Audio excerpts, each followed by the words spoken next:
दोस्तों, worker socialist TV पर आप सभी साथियों का बहुत बहुत स्वागत है और आप देख रहे हैं हमारा दैनिक कार्यक्रम सामयिकी। सामयिकी के इस अंक में हम एक बहुत ही महत्वपूर्ण राजनीतिक दृष्टि से, मार्क्सवादी राजनीतिक दृष्टि से बहुत ही महत्वपूर्ण विषय पर चर्चा करने जा रहे हैं। और ये जो विषय है, ये दरअसल मार्क्सवाद की क्रांति की बहुत गहन समझ से ताल्लुक रखता है। आप जानते हैं कि केरल के अंदर केरल के सांस्कृतिक मंत्री, वहाँ के संस्कृति मंत्री आ, आ, साजी चेरियन ने इस्तीफा दे दिया है। दरअसल इस्तीफा दे नहीं दिया है, बल्कि उन पर बहुत बड़ा दबाव बनाया गया और उनका इस्तीफा जबरन ले लिया गया। और ये दबाव बनाने वाला और कोई नहीं, ये दबाव बनाने वाला उन्हीं की पार्टी का एक गुट है, जो सीताराम येचुरी, पार्टी के जनरल सेक्रेटरी सीताराम येचुरी की लीडरशिप में संगठित है, उनके नेतृत्व में संगठित है। और लंबे समय से इस गिरोह ने, इस गुट ने, जो सीताराम येचुरी के नेतृत्व में संगठित है, इसने इन पार्टियों को, न सिर्फ अपनी पार्टी सीपीएम को, बल्कि उसके साथ ही वाम मोर्चे के अंदर शामिल दूसरी पार्टियों को भी, सीपीआई, फॉरवर्ड ब्लॉक और आरएसपी जैसी पार्टियों को भी कांग्रेस के पीछे बांधे रखने में बड़ी भूमिका निभाई है। कांग्रेस के पीछे बांधे रखने का मतलब है कि भारत की पूंजीवादी व्यवस्था के पीछे बांध कर रखना। तो सीताराम येचुरी के नेतृत्व में इस गुट ने साजी चेरियन पर जबरदस्त दबाव डालते हुए उनका इस्तीफा ले लिया है संस्कृति मंत्री के पद से। और अब दबाव ये डाला जा रहा है कि वे अपनी एमएलए की सीट से भी, विधानसभा सीट से भी रिजाइन करें। मामला क्या है? मामला यह है कि साजी चेरियन ने 3 जुलाई को पार्टी की एक मीटिंग में, पार्टी की एक सभा में मल्लापल्ली के अंदर, केरल के मल्लापल्ली के अंदर एक बयान दिया। उन्होंने बयान दिया, बड़ा साधारण सा बयान था, जो मुझे लगता है हर मार्क्सवादी को ये बात कहनी चाहिए, और हम मार्क्सवादी समझते हैं कि बात बिल्कुल सही है। उन्होंने एक बयान दिया, उन्होंने कहा कि संविधान जो है, वे भारत के संविधान की बात कर रहे थे, कि भारत का संविधान जो बड़े बड़े अमीर लोग हैं उनके पक्ष में काम करता है, और गरीबों का जो है अहित करता है, उनका विरोध करता है संविधान। ये जो स्टेटमेंट है कि ये संविधान गरीबों के पक्ष में नहीं है, बड़े बड़े अमीरों के पक्ष में है, ये एक ऐसी बात है जिसको अपनी दिनचर्या में सभी मेहनतकश, पूरी मेहनतकश जनता उसे महसूस करती है, और हम सब लोग इसको दोहराते रहते हैं अपने वाद संवाद में। सभी मार्क्सवादी, और मार्क्सवादी नहीं, इसके लिए, ये समझने के लिए कि संविधान जो है और इसकी संवैधानिक व्यवस्था वो बड़े बड़े अमीरों के पक्ष में, अडानी, अंबानी, टाटा, बिरला के पक्ष में काम करती है, मजदूरों, मेहनतकशों का अहित करती है, उनके पक्ष में काम नहीं करती है। इस बात को समझने के लिए मार्क्सवादी होना जरूरी नहीं है, मार्क्स को पढ़ना जरूरी नहीं है। आप अपने दैनंदिन के अनुभव से हर कदम पर आप ये देख समझ सकते हैं कि किस तरह से संविधान और संविधान के तहत बनी हुई व्यवस्था, वो जो है बड़े बड़े अमीरों के लिए काम करती है और गरीबों का हित करती है। लेकिन जब ये बात साजी चेरियन ने कह दी, बहुत ही साधारण सी बात है जो साजी चेरियन ने कही। साजी चेरियन, मैं फिर याद दिला दूं कि केरल के वे संस्कृति मंत्री हैं। केरल में एलडीएफ की सरकार है, लेफ्ट डेमोक्रेटिक फ्रंट की सरकार है, जिसमें 12 पार्टियां शामिल हैं, जिनमें से अधिकतर पार्टियां अपने आप को वाम पार्टियां कहती हैं। किस किस्म की वाम पार्टियां हैं ये सबसे पहले ये मांग कि साजी चेरियन इस बयान को लेकर इस्तीफा दें, जैसे उन्होंने कोई पाप कर दिया हो, कोई अपराध कर दिया हो, कि वे इस्तीफा दें। सबसे पहले ये मांग सीपीआई ने खड़ी की। सीपीआई जो स्टालिनवादियों की ट्रेडिशनल पार्टी है, अभी हम बताएंगे कि हम इसको स्टालिनवादी क्यों कहते हैं, जो उनकी ट्रेडिशनल पार्टी है, उनकी परंपरागत पार्टी है, तो उसने जो है सबसे पहले ये मांग रखी। उसके तुरंत बाद केरल के राज्यपाल आरिफ मोहम्मद खान को मौका मिल गया, और आरिफ मोहम्मद खान ने उन्हें, यानी साजी चेरियन को नोटिस भेज दिया कि आप बताएं आपने किस तरह से संविधान के खिलाफ जो है ये बात कही है। दरअसल संविधान की अगर हम बात करें तो संविधान, सबसे पहले हम ये समझ लें कि ये संविधान जो हैं ये होते क्या हैं। यहाँ हम भारत के संविधान की अकेले की बात नहीं कर रहे हैं, दुनिया भर के संविधानों की बात कर रहे हैं। तो ये संविधान होते क्या हैं? ये संविधान जो हैं, जो भी वर्ग सत्ता में होता है, जो भी सोशल क्लास, सामाजिक वर्ग सत्ता में होता है, ये संविधान उसका राजनीतिक घोषणा पत्र होते हैं, उसका पॉलिटिकल मैनिफेस्टो होते हैं। और इसीलिए उसका एक तरीके से रोड मैप होते हैं ये, कि उस वर्ग को किस तरह का समाज बनाना है, किस तरह की आर्थिक राजनीतिक व्यवस्था जो है वो वर्ग बनाना चाहता है। तो उसके ऊपर एक दस्तावेज होते हैं, उसका एक लिखित दस्तावेज होते हैं और इनका उद्देश्य जो है, इनके दो उद्देश्य होते हैं। एक तो इनका उद्देश्य होता है आम जनता को, आम साधारण जनता को धोखे में रखना। इस पर हम अभी बाद में बात करेंगे। दूसरा और जो प्राथमिक उद्देश्य इनका होता है वो होता है कि पूंजीपतियों के अलग अलग गुटों के बीच में, क्योंकि शासक वर्ग जिसका ये पॉलिटिकल मैनिफेस्टो होता है संविधान, वो एकजुट नहीं होता। ये वर्ग अंदर से पूंजीपतियों के अलग अलग गिरोहों गुटों में बटा होता है। जैसे अभी आप अपने सामने देख सकते हैं, अभी गौतम अडानी के नेतृत्व वाला एक गुट है, मुकेश अंबानी के नेतृत्व वाला एक गुट है, अनिल अंबानी के नेतृत्व वाला एक अलग गुट है, रतन टाटा के नेतृत्व वाला एक अलग गुट है, और बिरला के नेतृत्व वाला एक अलग गुट है। और इसी तरह से अलग अलग पूंजीपति जो हैं उनके गिरोह होते हैं, वे आपस में भी जुड़े रहते हैं और मिलकर गिरोह बनाते हैं। तो उनके गिरोहों के बीच में किस तरह से मामलों को सेटल करना है, उनके गिरोहों के बीच में किस तरह से जो लूट का माल है उसका बंटवारा होना है, उसकी एलोकेशन होनी है, ये सारी बात जो है ये संविधान तय करता है। और संविधान अकेला तय नहीं करता, संविधान के तहत और कानून बने होते हैं। तो पूरे कानून का जो रिजीम होता है, ये पूरा रिजीम इस तरह से डिजाइन किया जाता है कि ये प्राइवेट प्रॉपर्टी को, निजी संपत्ति को, उसको प्रोटेक्ट कर सके, उसकी सुरक्षा कर सके, और उसको जो है अक्षुण्ण मानकर ये पूरा रिजीम काम करता है, जिसमें टॉप पर संविधान होता है और उसके नीचे बाकी के कानून होते हैं। अब यहां जो निजी संपत्ति का सवाल है, निजी संपत्ति का मतलब ये नहीं है कि आपकी जो संपत्ति है उसको भी ये प्रोटेक्ट करता है, उसको उसको ये गाहे बगाहे उसको प्रोटेक्ट करता है, पर बड़े हमलों के खिलाफ उसको प्रोटेक्ट नहीं करता। जैसे आपने अभी उत्तर प्रदेश में देखा कि जब बुलडोजर चला रही थी योगी जी की सरकार, तो लोगों की प्रॉपर्टी को प्रोटेक्ट करने के लिए कोई अदालत आगे नहीं आई, कोई कानून आगे नहीं आया, कोई संविधान आगे नहीं आया। बुलडोजर से जिसकी प्रॉपर्टी उन्हें गिरानी है उसकी प्रॉपर्टी वो गिराते गए। किस प्रॉपर्टी को ये प्रोटेक्ट करती है? प्रोटेक्ट करती है बहुत बड़े बड़े जो जमींदार हैं उनकी प्रॉपर्टी को, बहुत बड़े बड़े जो पूंजीपति हैं उनकी प्रॉपर्टी को। मसलन 1967 का एक मुकदमा है, एक फैसला है सुप्रीम कोर्ट का गोलकनाथ के केस में, जिसमें सुप्रीम कोर्ट ने कहा था कि प्राइवेट प्रॉपर्टी जो है वो पूरी तरह से सेंटिफाइड है और उसको स्टेट जो है टच नहीं कर सकता। हालांकि उसके बाद बदलाव हुए कानून में और बाद में कहा गया कि प्रॉपर्टी का राइट जो है, संपत्ति का जो अधिकार है, वो मौलिक अधिकार नहीं है। लेकिन आज भी अगर आप देखेंगे तो संविधान में लिखे हुए जितने भी मौलिक अधिकार हैं, उन सब मौलिक अधिकारों का के ऊपर उनसे बहुत ऊंचा स्थान जो है संपत्ति के अधिकार का है। और अगर कोई भी सरकार पूंजीपतियों की या जमींदारों की संपत्ति को टच करती है, लोग टच करते हैं, तो ये एक बहुत बड़ा अपराध, एक बहुत बड़ा पाप जो है संविधान के अंदर और कानून के अंदर इसको माना जाता है। और संविधान और कानून मिलकर, ये पूरा रिजीम मिलकर हर तरह से ये उसको प्रोटेक्ट करता है। ये जो जो प्रॉपर्टी है, निजी संपत्ति है, उसको प्रोटेक्ट करता है।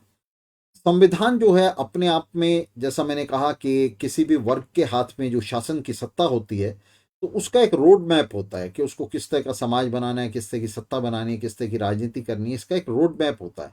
और इसीलिए इसका इसका ये एक वर्ग चरित्र होता है। ये कोई ऐसा सेंटिफाइड डॉक्यूमेंट नहीं होता जो पूरी जनता के लिए एक सा हो। कोई भी चीज, संविधान सहित कोई भी एक चीज हमारे समय में, जिसमें समाज जो है वर्गों में बटा हुआ है, तो तमाम वर्गों के लिए नहीं हो सकती, तमाम वर्गों के लिए एक सी नहीं हो सकती। इसीलिए राज्य भी जो है, अगर एक वर्ग के हाथ में वो एक इंस्ट्रूमेंट है, एक औजार है, तो दूसरे वर्ग के लिए वो दमन का औजार बन जाता है।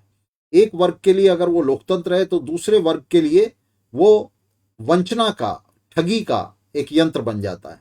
तो दोनों विरोधी वर्गों के बीच में, खासतौर से पूंजीपति वर्ग के बीच में और मजदूर वर्ग के बीच में, मेहनत कश जनता के बीच में, क्योंकि उल्टे संबंध होते हैं, वे उल्टे एक दूसरे से, उल्टे उनके सामाजिक हित होते हैं, इसलिए राज्य, कानून, संविधान सब जो हैं वो एक वर्ग की सेवा करते हैं और दूसरे वर्ग का दमन करते हैं। तो इसमें कोई दो राय वाली बात इसलिए भी नहीं होनी चाहिए। आप देख सकते हैं इसको इसको आप व्यवहार में देख सकते हैं कि जैसे ही इनकलाब होता है किसी भी देश में, क्रांति होती है और शासन सत्ता एक वर्ग के हाथ से निकलकर दूसरे वर्ग के हाथ में चली जाती है, तो सबसे पहला काम जो वर्ग करता है वो ये करता है कि पुराने संविधान को उठाकर कचरा पेटी में फेंक देता है और अपना संविधान बनाता है। ये संविधान लिखित भी हो सकता है और इंग्लैंड की तरह मौखिक भी हो सकता है, लेकिन वो अपने रूल्स एंड रेगुलेशंस बनाता है, अपना संविधान बनाता है। और इसी तरह से जितने भी पूंजीवाद में तो ये संविधान जो है ये बाकायदा एक नॉर्म बन गया है संवैधानिक संस्थाओं का। लेकिन इससे पहले भी जो इस तरह की कहना चाहिए कि ग्रैंड नॉर्म हुआ करती थी, जो रूल्स एंड रेगुलेशंस हुआ करते थे, ये हर समाज में होते थे। इससे पहले आपको आपने देखा कि किस तरह से मनुस्मृति ये काम किया करती थी। वो भी अपने समाज का जो है अपने वक्त का एक पॉलिटिकल मैनिफेस्टो थी, जो निर्देश देती थी कि इस तरह से आप करेंगे और इस तरह से नहीं करेंगे। तो क्या करेंगे सिटीजन्स और क्या नहीं करेंगे, ये जो कमांड है, ये जो सोवरेन की, संप्रभु की सत्ता की जो कमांड है, यही जो है संविधान होता है। भारत के संविधान की अगर हम बात करें तो भारत का संविधान आप जानते हैं कि 1950 में ये संविधान जो है ये अस्तित्व में आया था, संविधान सभा ने बनाया था। और ये संविधान सभा जो है ये यूनिवर्सल फ्रेंचाइज पर, सार्वभौमिक मताधिकार पर नहीं चुनी गई थी। ये संविधान सभा गढ़ थी भारत के बड़े पूंजीपतियों का, बड़े जमींदारों का और उनके प्रतिनिधियों का। इस संविधान सभा के अंदर मजदूरों और किसानों के प्रतिनिधि ना तो थे ना हो सकते थे। झूठ मूठ के प्रतिनिधि जरूर रखे गए थे, जैसे उसके अंदर अंबेडकर जैसे नेताओं को ये कहा गया था कि वे गरीबों के, वंचितों के प्रतिनिधि हैं। लेकिन वे गरीबों वंचितों के प्रतिनिधि नहीं थे, वे वास्तव में भारत के बड़े पूंजीपति और उनसे भी आगे बढ़ के भारत के बड़े जमींदारों और यहाँ के जो राजे रजवाड़े थे उनके प्रतिनिधि थे। आप जानते हैं कि अंबेडकर जो है वो सीधे सीधे बड़ौदा की रियासत शाहू जी महाराज से जुड़ा हुआ था। और दूसरी गोलमेज कॉन्फ्रेंस में, जिसमें आप जानते हैं भगत सिंह की फांसी का मुद्दा उठाने से मना कर दिया था गांधी और अंबेडकर ने, उस कॉन्फ्रेंस में भी जब अंबेडकर गया था, ब्रिटिश सरकार का प्रतिनिधि बन के गया था वो, तो वहां भी जब वो गया था तो साहू जी महाराज उसके साथ गए थे, शाहू जी महाराज जो हैं उसके साथ थे। और इस तरह से सारे उसके जितने भी वजीफे हैं अमेरिका और इंग्लैंड में, अंबेडकर की पढ़ाई लिखाई का सारा खर्च वो बड़ौदा की रियासत उठा रही थी, शाहू जी महाराज उठा रहे थे। तो ये जो लोग हैं ये वास्तव में किसी भी तरह से, किसी भी अर्थ में वहाँ मजदूरों या किसानों के या मेहनत कशों के प्रतिनिधि नहीं थे, बल्कि बहुत ही चालाकी से जो भारत का पूंजीपति वर्ग था उसने ये प्रोपेगेंडा करके, इस तरह का प्रचार करके इन लोगों को जबरन जो है मजदूरों किसानों के प्रतिनिधि के रूप में प्रचारित कर दिया था। लेकिन ये वास्तव में भारत के बड़े पूंजीपतियों और जमींदारों के प्रतिनिधि थे। कुछ लोग तो उनके बिल्कुल ही खुले प्रतिनिधि थे, जैसे पटेल जैसे लोग थे जो खुल्लम खुल्ला भारत के बड़े जमींदारों पूंजीपतियों के साथ जुड़े हुए थे। लेकिन कुछ छद्म प्रतिनिधि थे अंबेडकर जैसे, तो वे खुले प्रतिनिधि और छद्म प्रतिनिधि ये सब मिलकर संविधान सभा बना रहे थे। और ये जो संविधान सभा है जिसने संविधान तैयार किया, इसमें मजदूरों और मेहनत कशों का प्रतिनिधित्व शून्य था। क्यों था, क्यों शून्य था? वो इसलिए था कि क्रांति को 1947 के इस विभाजन ने, भारत भूमि के इस विभाजन ने, भारतीय उपमहाद्वीप के विभाजन ने क्रांति का बुरी तरह दमन कर दिया था। और ये क्रांति का दमन 1947 में नहीं हुआ था, उससे लगभग 15 साल पहले से ये दमन चला आ रहा था। 1.5 दशक से भी ज्यादा से दरअसल ये दमन चला आ रहा था। भगत सिंह और चंद्रशेखर और उनके साथियों की हत्या, भगत सिंह और उनके साथियों को फांसी पर चढ़ाने से लेकर ये बहुत ही हिंसक दमन ब्रिटिश सरकार ने यहाँ क्रांति का किया था। और इस दमन में ये जितनी भी पार्टियां हैं जो संविधान सभा में बैठी हुई थी, कांग्रेस, मुस्लिम लीग और यहाँ तक कि सीपीआई, ये जो अपने आप को कम्युनिस्ट पार्टी कहती है, ये भी इस पूरे दमन में शामिल थी। 1942 में इसने भी क्रांति के हितों के साथ घात कर दिया था, ब्रिटिश सरकार की गोद में जाकर बैठ गई थी। इसके अलावा आरएसएस, हिंदू महासभा, ये पहले से ही ब्रिटिश सरकार की गोद में बैठे हुए थे। तो ये जितनी भी पार्टियां थी जिनका प्रतिनिधित्व प्रत्यक्ष या परोक्ष प्रतिनिधित्व संविधान सभा के अंदर था, ये सब पार्टियां किसी न किसी रूप में ब्रिटिश सरकार के इस दमन में, जिसमें वो क्रांति का दमन कर रही थी, उसके अंदर शामिल थी। और इन सब पार्टियों के साथ मिलकर ब्रिटिश सरकार ने यहाँ हमारी क्रांति का, उपनिवेशवाद विरोधी क्रांति का, हमारे संघर्ष का दमन कर दिया था। और 1947 उसका, इस दमन का चरम बिंदु था, जिस पर ब्रिटिश सरकार ने इन पार्टियों की मदद से हिंदू मुस्लिम दंगे कराकर 20 लाख लोगों को इन दंगों में मरवा दिया था, मार डाला था। और लगभग 2 करोड़ से ज्यादा लोगों को बेघर बार कर दिया था। इस सब कॉन्टिनेंट का, भारतीय उपमहाद्वीप का पार्टीशन कर दिया था सांप्रदायिक धार्मिक आधार पर। धार्मिक और सांप्रदायिक वैमनस्य के ऐसे बीज बो दिए थे जिनके फल आज भी हमें दिखाई दे रहे हैं, जिसके फल जो है जनता आज भी भुगत रही है, जिसकी फसल काट रही है जनता, मेहनत कश जनता। तो इस तरह से क्रांति का दमन हो गया था और 1947 में प्रतिक्रांति सत्ता में आ गई थी। भारतीय उपमहाद्वीप में इस बटे हुए उपमहाद्वीप के दोनों तरफ पूंजीपतियों ने अपनी सत्ता स्थापित कर ली थी, भारत में भी और पाकिस्तान में भी। और दोनों तरफ जो संविधान लिखा गया वो पूरी तरह से पूंजीपतियों के हित का संविधान था, उनके हक का संविधान था। ये जो दोनों तरफ आ, उसके बाद कॉन्स्टिट्यूशन बने, उनके तहत कानून बने, वो सब पूंजीपतियों के लिखे हुए थे। संविधान सभा निश्चित रूप से पूंजीपतियों की सभा थी, बड़े जमींदारों की सभा थी। और इसी तरह से पाकिस्तान में भी, पाकिस्तान में तो और भी उन्होंने खुल्लम खुल्ला ये कह दिया कि हम इस्लामिक राष्ट्र हैं। भारत में इन्होंने नहीं कहा कि हम हिंदू राज्य हैं, लेकिन भारत में जो राज्य बना वो निश्चित रूप से पाकिस्तान के अलग हो जाने के बाद हिंदू राज्य बना, और हिंदू राज्य बन सकता था और कुछ वो हो भी नहीं सकता था, क्योंकि बड़े पैमाने पर जो मुस्लिम हैं उनको यहाँ से भगा दिया गया था, उनको पाकिस्तान भगा दिया गया था। कुछ खुद ही भाग गए थे, जिनको इस्लामिक राज्य चाहिए था वे खुद ही भाग गए थे। लेकिन पाकिस्तान में इस्लामिक राज्य के नाम पर, भारत में इस अघोषित हिंदू राज्य के नाम पर, पाकिस्तान में घोषित इस्लामिक राज्य के नाम पर जो राज्य बने वे निश्चित रूप से बड़े पूंजीपतियों के सरपरस्ती वाले, उनके संरक्षण वाले राज्य थे और उन्हीं के राज्य थे ये दोनों राज्य। इन्होंने अपने ऊपर चोगा कुछ भी पहना हो, भारत ने भगवा चोगा पहन लिया, पाकिस्तान ने हरा चोगा पहन लिया, अपने नकाब लगा लिए, लेकिन नकाबों के पीछे दोनों राज्यों का जो चरित्र था वो एक ही था कि दोनों राज्यों में, पाकिस्तान में और भारत में, बाद में पाकिस्तान विभाजित होकर बांग्लादेश बन गया तो भी स्थिति वही रही, अब 3 राज्य हो गए। इन तीनों राज्यों में जो शासन है वो बड़े पूंजीपतियों का रहा, और इनमें जो व्यवस्था है उस पर रंग कुछ भी पोत दिया गया हो, लेकिन वो पूंजीवाद की व्यवस्था रही। और ये तीनों राज्य विश्व पूंजीवाद की दुम बने रहे, उसके साथ चिपके रहे। और इनके अंदर जो पूंजीवाद है उसने बिल्कुल फेल्ड स्टेट पैदा किए। इन तीनों राज्यों की जो जनता है वो भुखमरी, बीमारी, अनपढ़ता और बेरोजगारी, हर तरह की गरीबी, भुखमरी, उसका जो है शिकार रही है। पिछले 75 सालों में इन राज्यों में सिर्फ यही रहा है।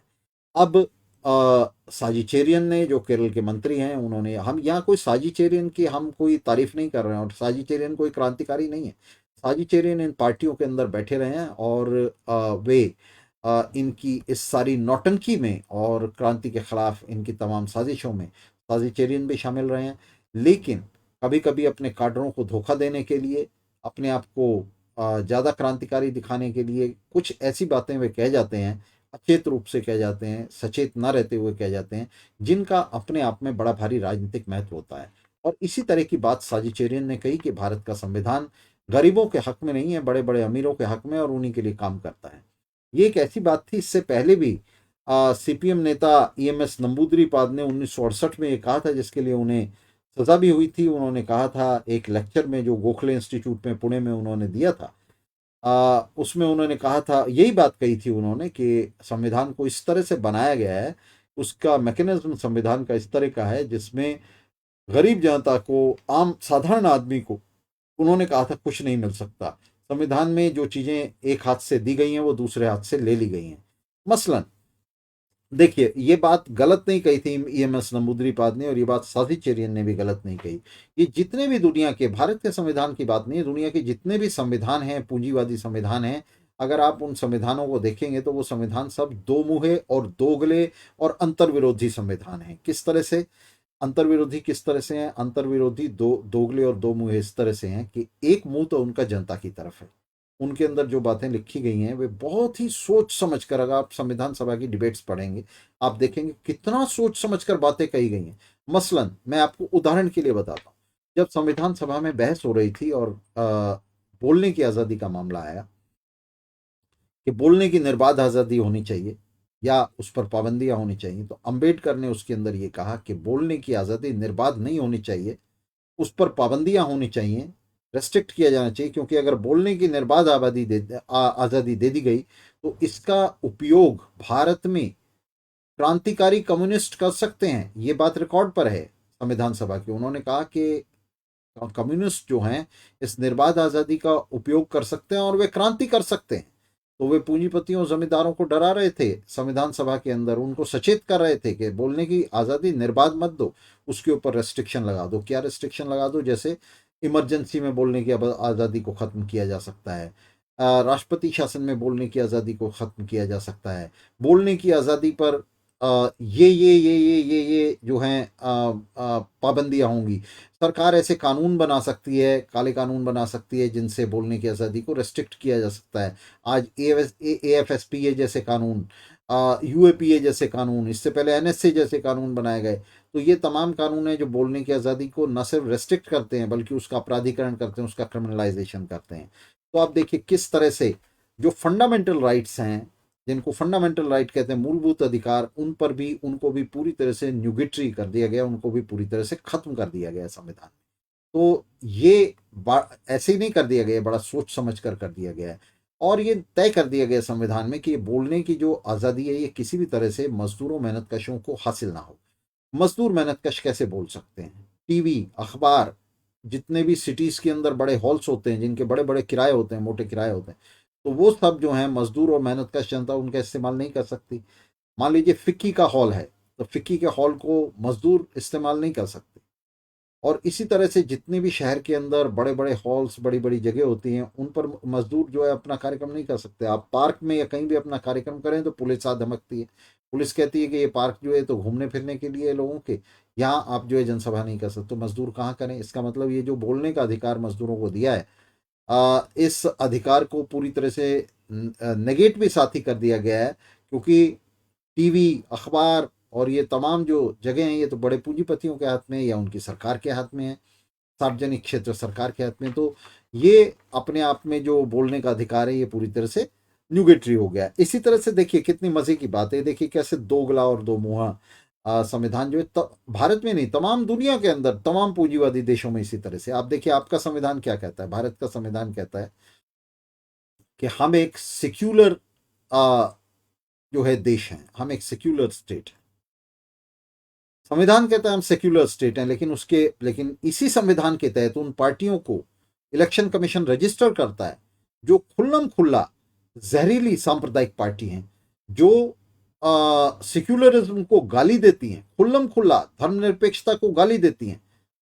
तो धर्मनिरपेक्षता को गाली देना संविधान को गाली देना नहीं माना जाता। भाजपा जैसी पार्टियां खुल्लम खुल्ला वे सेक्युलरिज्म को गाली देती हैं, सेक्युलर होने को सिक्युलर कहती हैं, बीमार होना कहती हैं, सेक्युलरिज्म को सिक्युलरिज्म बताती हैं, खुल्लम खुल्ला गालियां देती हैं, स्टेज पर चढ़ करके उनके नेता गाली देते हैं सेक्युलरिज्म को, धर्मनिरपेक्षता को। धर्मनिरपेक्षता हमारे संविधान के, भारत के संविधान के प्रियम्बल में लिखा हुआ है, उसकी प्रस्तावना में लिखा हुआ है कि भारत एक धर्मनिरपेक्ष देश है। लेकिन धर्मनिरपेक्षता को गाली देना संविधान को गाली देना नहीं है।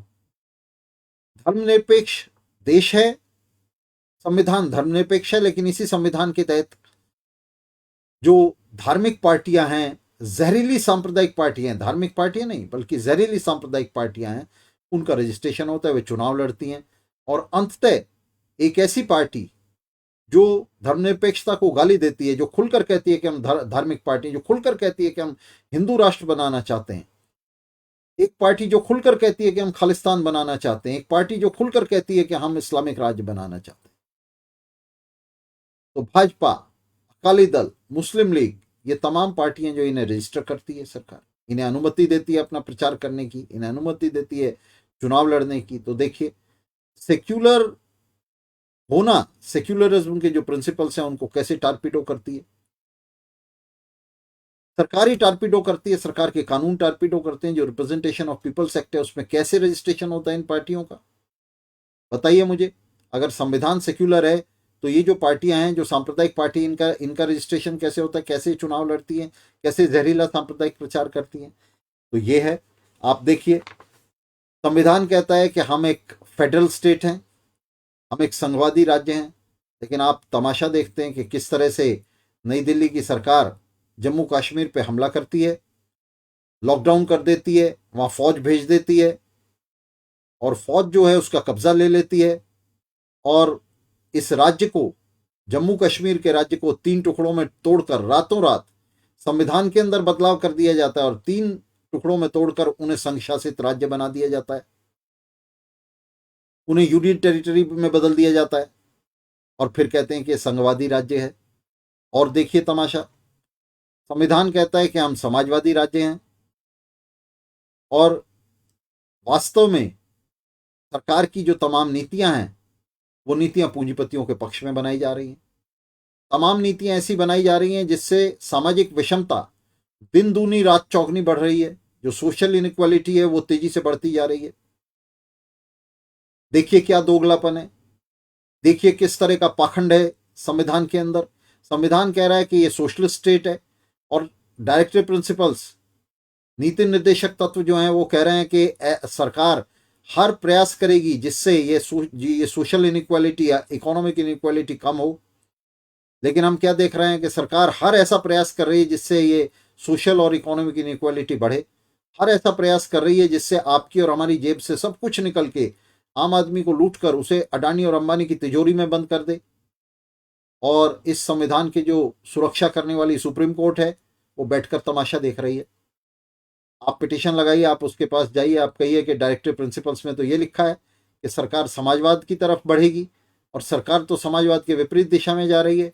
तो सुप्रीम कोर्ट आपको बताएगी कि डायरेक्टिव प्रिंसिपल्स बेकार हैं, आप इनको कोर्ट के अंदर एनफोर्स नहीं कर सकते। कोर्ट के अंदर एनफोर्स नहीं कर सकते तो कहाँ कर सकते हैं? सड़क पर। और अगर सड़क पर ही एनफोर्स करना है तो हमें संविधान की क्या जरूरत है? फिर हमें संविधान का नाम लेने की क्या जरूरत है? सड़क पर तो अगर हमारे पास ये ताकत है कि सड़क पर हम समाजवाद को एनफोर्स करेंगे तो वो तो इनकलाब है, क्रांति है। अब हम क्रांति करेंगे या आपके इस इन गले सड़े संविधानों को जो है एनफोर्स करेंगे? तो हम देख सकते हैं कि किस तरह से ये जो संविधान है, संविधान को हमने आपके सामने एक्सप्लेन किया, हमने समझाया कि संविधान कोई ऐसी चीज नहीं है जिस तरह से तमाम शासक वर्ग जो है अपने संविधानों को इस तरह से पोज करते हैं जैसे वो बहुत ही सेंटिफाइड कोई कोई गीता कुरान है। जिस तरह से धार्मिक लोग गीता कुरान को मानते हैं तो वो सिटीजन्स को कहते हैं कि आप इस तरह से संविधान को मानो। और इसके जो लघुए भगुए हैं शासक वर्ग के, वे हमें कन्विंस करने की कोशिश करते हैं। मसलन अभी आप देख रहे होंगे लेफ्ट पार्टियों के ये जो नेता हैं, झूठे वाम नेता हैं, ये क्या कह रहे हैं? अपने काडर को क्या समझा रहे हैं? ये अपने काडर को समझा रहे हैं, ये कहते हैं, बार बार कहते हैं कि ये देश जो है ये मनुस्मृति से नहीं चलेगा, ये देश जो है संविधान से चलेगा। तो ये धोखा दे रहे हैं आपको। संविधान से चलेगा का भी मतलब वही है जो मनुस्मृति से चलेगा का मतलब है। देश मनुस्मृति से चलेगा या संविधान से चलेगा, उसे बड़े पूंजीपति चलाएंगे।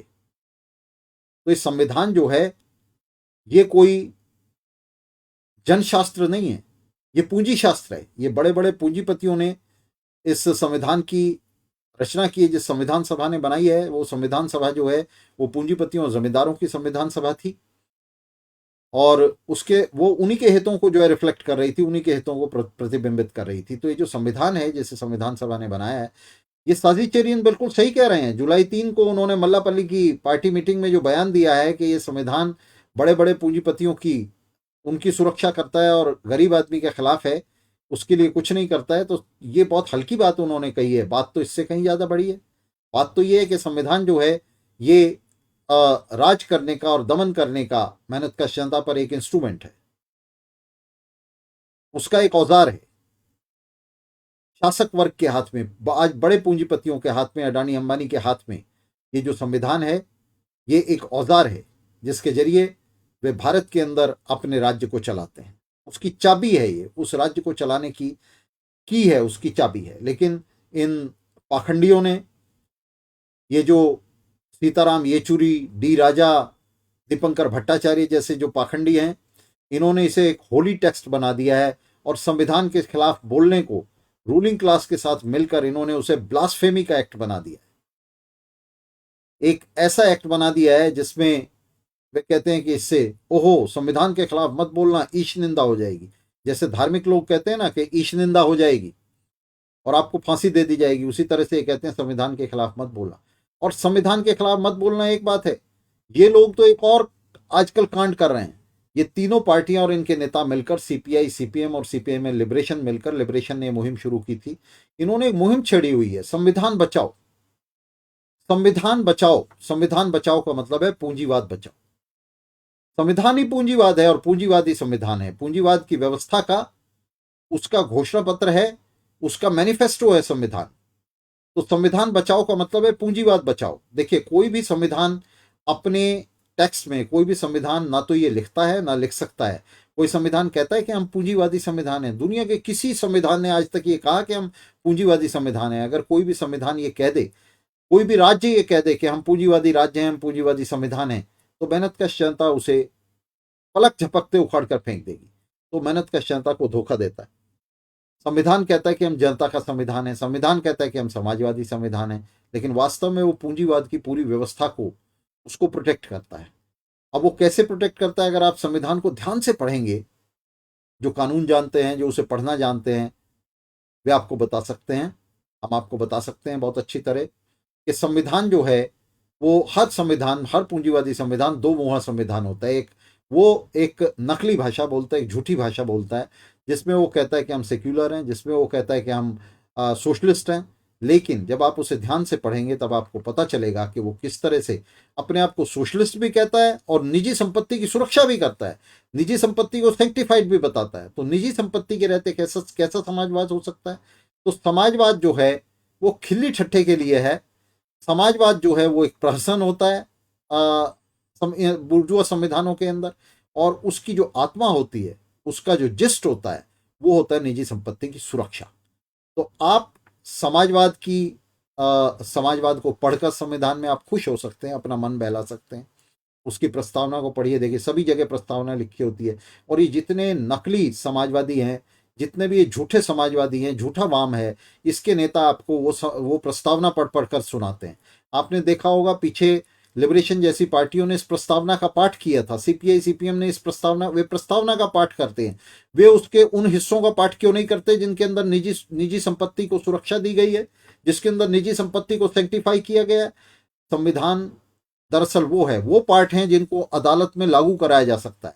ये जो प्रस्तावना है, इसे अदालत में लागू नहीं कराया जा सकता। जो नीति निर्देशक तत्व हैं, डायरेक्टिव प्रिंसिपल्स हैं, उनको अदालत में लागू नहीं कराया जा सकता। वो सब नॉन एनफोर्सेबल हैं। उनको कोई अदालत जो है उनका कॉग्निजेंस नहीं ले सकती, उनकी उनकी जो है उनको लागू नहीं कर सकती कोई भी अदालत। तो समाजवाद और सेक्युलरिज्म को, इन तमाम मीठी गोलियों को, इन तमाम लॉलीपॉप को संविधान में वहां रखा गया है जहां कोई एनफोर्समेंट नहीं हो सकती। जहां एनफोर्समेंट हो सकती है और होती है, वहां संपत्ति के अधिकार को रखा गया है। हालांकि संपत्ति के अधिकार के बारे में बाद में यह कह दिया गया है जजमेंट्स में कि संपत्ति का अधिकार जो है वो मौलिक अधिकार नहीं है, उससे बाहर निकाल दिया मौलिक अधिकार से संपत्ति के अधिकार को। खासतौर से जो है उस जजमेंट के बाद जिसके अंदर ये कहा गया था कि संपत्ति का अधिकार मौलिक अधिकार है, उसके बाद उसे बाहर कर दिया। लेकिन बाहर होने के बाद भी आज भी जो सबसे बड़ा गोलकनाथ के केस में कहा गया था 1967 में कि संपत्ति का अधिकार जो है वो इनवायलेबल है, उसकी उल्लंघना नहीं हो सकती, लेकिन उसके बावजूद ये कह भी दिया गया कि उल्लंघना हो सकती है, तब भी उसकी उल्लंघना नहीं हो सकती। उसके बाद से भी कभी संपत्ति के अधिकार की उल्लंघना नहीं हुई। कभी भी जो बूर्जुआ और फ्यूडल संपत्ति है उसके ऊपर किसी तरह की एनक्रोचमेंट की कोशिश राज्य ने नहीं की, बल्कि उसे मजबूत से मजबूत किए गए। तो ये है संविधान। ये दो मुहा संविधान है पूरी दुनिया के अंदर। जो आप दुनिया के किसी भी संविधान को उठा लो तो उसके अंदर आपको यही मिलेगा। अमेरिका के संविधान को आप ले लो, अमेरिका का संविधान, मैं कहना चाहूंगा अगर आप उस संविधान को पढ़ें तो उस संविधान से ज्यादा लिबर्टेरियन और सोशलिस्ट संविधान कोई नहीं है। लेकिन आप जानते हैं दुनिया का सबसे बड़ा पूंजीवादी देश भी अमेरिका है, जो पूंजीवाद की हिफाजत करता है। तो दुनिया के तमाम जो संविधान हैं ये इसी तरह से दोगले और दो मुहे संविधान हैं। और यहाँ चेरियन ने जो ये बात कही, साजी चेरियन ने, मंत्री ने जो बात कही है, वो दरअसल कभी कभार ये फुलझड़ियां छोड़ते रहते हैं इनके नेता अपने काडर के बीच में अपनी साख बनाए रखने के लिए। बाकी तो ताउम्र ये पूंजीवाद की दलाली करते हैं।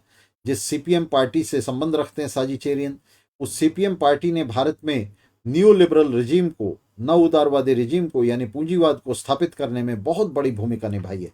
लंबे समय से उन्होंने मजदूरों, मेहनतकशों, युवाओं और छात्रों को, महिलाओं को किसी न किसी रूप में कांग्रेस जैसी जो बड़ी पूंजीवादी पार्टियां हैं, ट्रेडिशनल पार्टियां हैं, बड़े पूंजीपतियों के, उनके पीछे बांध कर रखा है।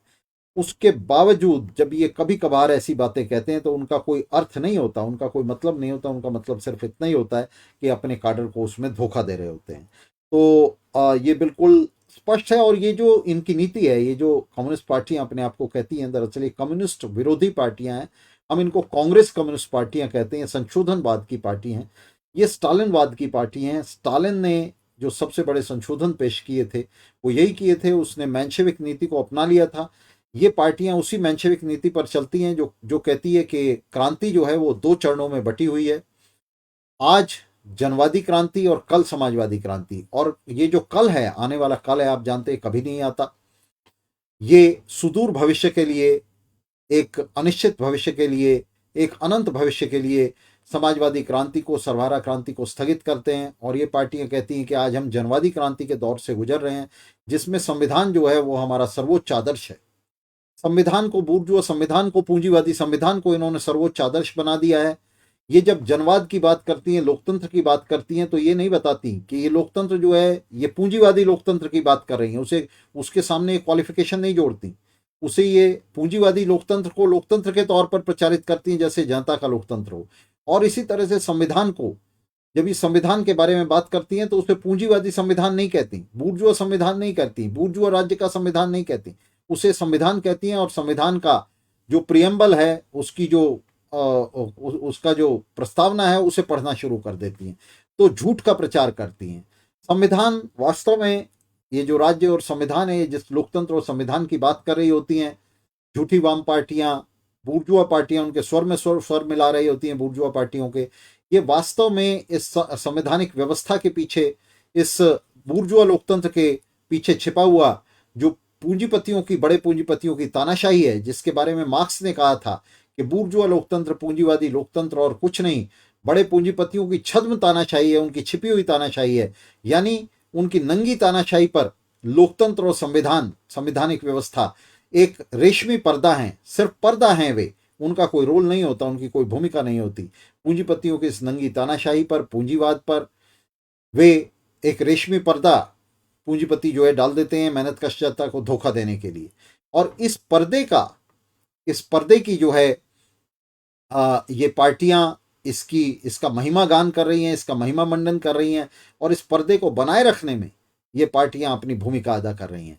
CPI, CPM, CPI liberation, SUCI जैसी तमाम जो पार्टियां हैं, अपने आप को वाम पार्टियां कहती हैं, ये तमाम पार्टियां बजाय इस पर्दे को फाड़ डालने के, इस पर्दे की अनुशंसा कर रही हैं, इसके गीत गा रही हैं, और इस पर्दे को बनाए रखने में, पूंजीपतियों की इस नंगी तानाशाही को छिपाए रखने में, उसे एक छद्म तानाशाही बनाए रखने में वे अपना योगदान दे रही हैं। किस तरह से योगदान दे रही हैं? इस लोकतंत्र की तारीफ करके, इस संविधान की तारीफ करके।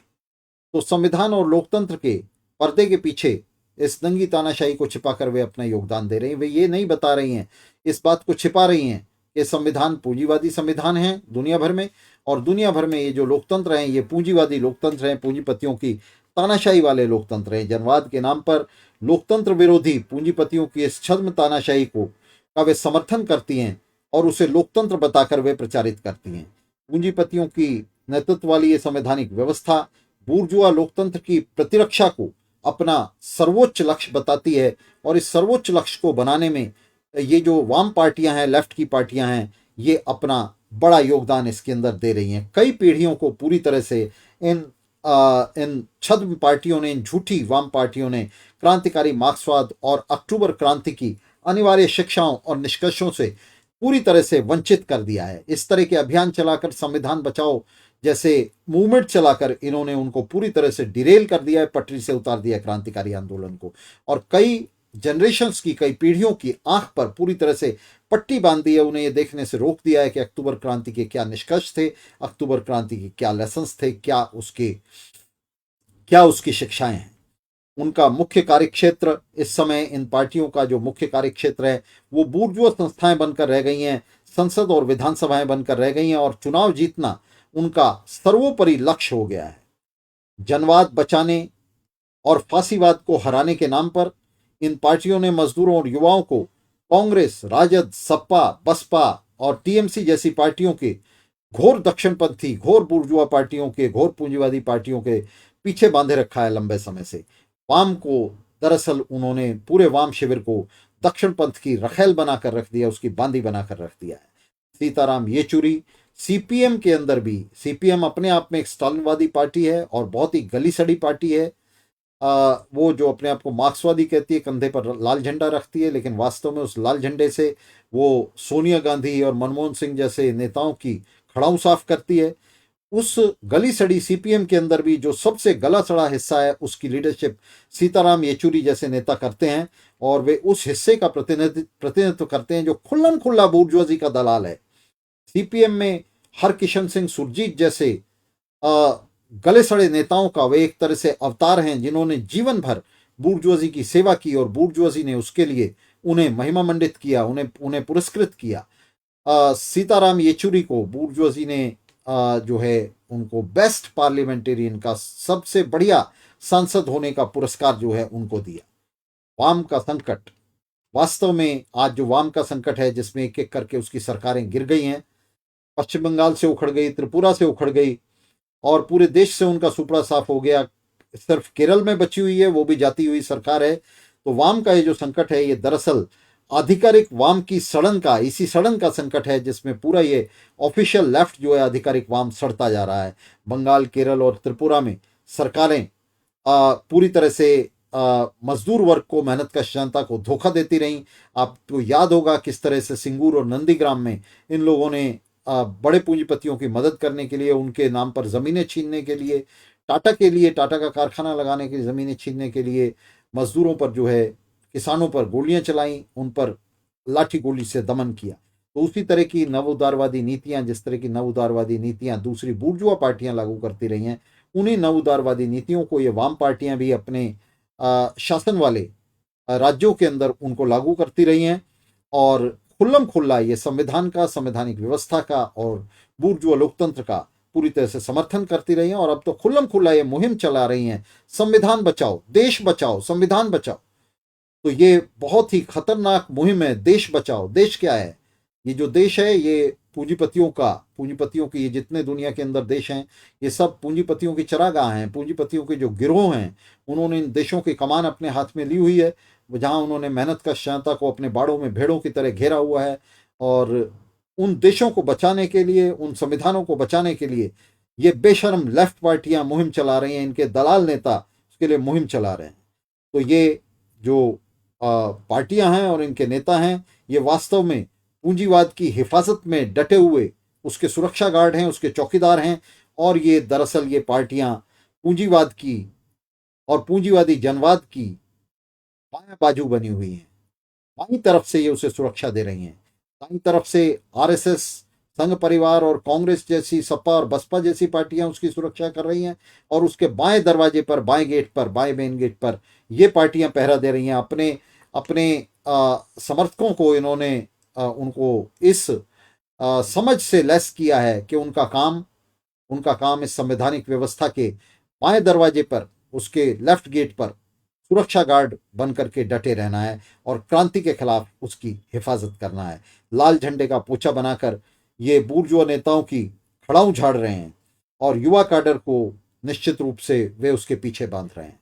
युवा कैडर को इनके खिलाफ विद्रोह करना चाहिए, इन नेताओं के खिलाफ। इन्हें हेडक्वार्टर्स से, पार्टी के नेतृत्व से खदेड़ बाहर करना चाहिए, उन्हें धकेल देना चाहिए। और स्टालिन के जिस संशोधनवाद को, स्टालिन की जिस मेंशेविक नीति को, दो चरण की क्रांति को सिर पर रखकर ये नेता ये गद्दारी कर रहे हैं।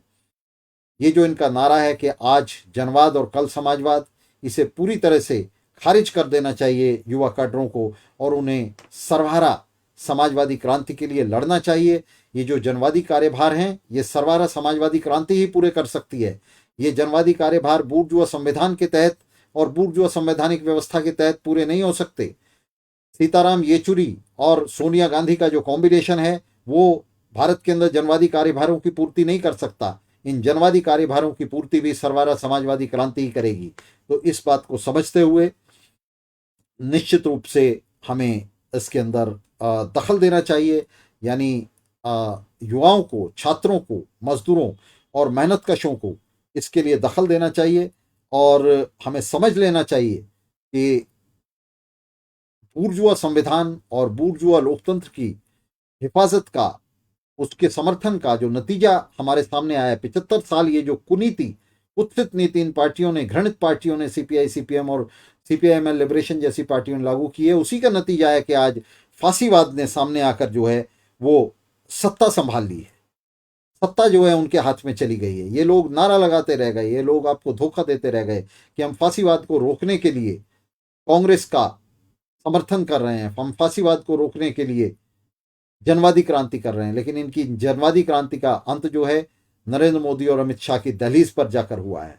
तो दोस्तों, इसे पूरी तरह से खारिज करते हुए, इसे पूरी तरह से खत्म करते हुए, इस नीति को, इसके खिलाफ विद्रोह में, इस नीति के खिलाफ विद्रोह में, इन नेताओं के खिलाफ विद्रोह में छात्रों, युवाओं, मजदूरों, मेहनतकशों को उठना है और उनको इसके खिलाफ जो है बगावत करनी है। और ये जो चिंगानूर से विधायक हैं, वहाँ से एमएलए हैं साजी चेरियन, जिनके खिलाफ सीपीएम ने कार्रवाई करते हुए उन्हें मंत्री पद से हटा दिया और अब उन्हें एमएलए की सीट से भी हटा रहे हैं, तो हमें उनकी डिफेंस में खड़ा होना है। इसलिए नहीं कि वे कोई क्रांतिकारी हैं, बल्कि इसलिए कि हमें इस हमले का विरोध करना है।